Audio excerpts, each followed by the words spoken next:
Hello, I'm Bernard Norcott-Mahany. I work at the Blueford branch of the Kansas City Public Library. April is National Poetry Month. For the month of April 2025, I am reading poems from Edgar Lee Masters' collection called Spoon River Anthology.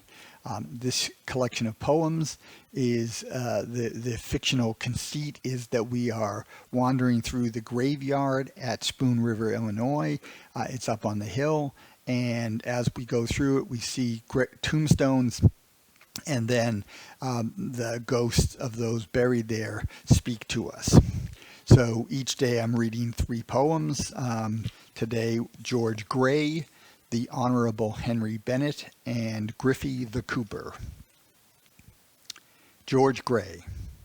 I have studied many times the marble which was chiseled for me, a boat with a furled sail at rest in a harbor. In truth, it pictures not my destination, but my life. For love was offered me, and I shrank from its disillusionment. Sorrow knocked at my door, but I was afraid. Ambition called to me, but I dreaded the chances. Yet all the while I hungered for meaning in my life. And now I know that we must lift the sail and catch the winds of destiny wherever they drive the boat.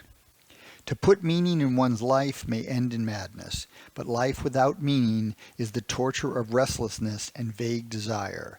It is a boat longing for the sea and yet afraid.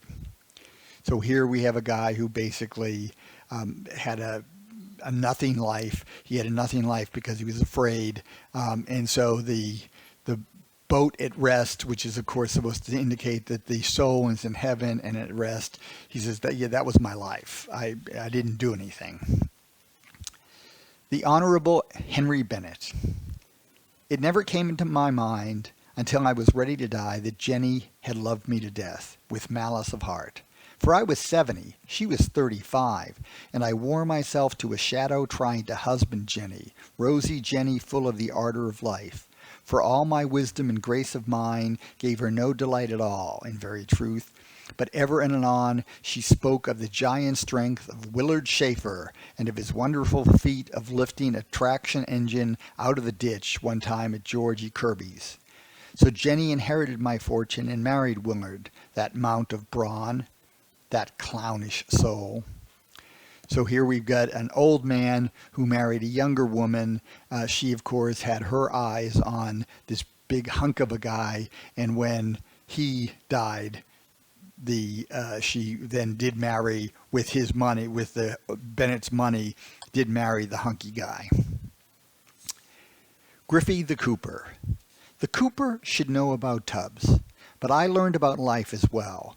And you who loiter around these graves think you know life. You think your eye sweeps about a wide horizon, perhaps. In truth, you are only looking around the interior of your tub. You cannot lift yourself to its rim and see the outer world of things, and at the same time see yourself. You are submerged in the tub of yourself. Taboos and rules and appearances are the staves of your tub. Break them and dispel the witchcraft of thinking your tub is life, and that you know life. So here, a Cooper who's become sort of a philosopher of life thinks people confuse the sort of container of their lives with their lives. So that was George Gray, the Honorable Henry Bennett, and Griffy the Cooper.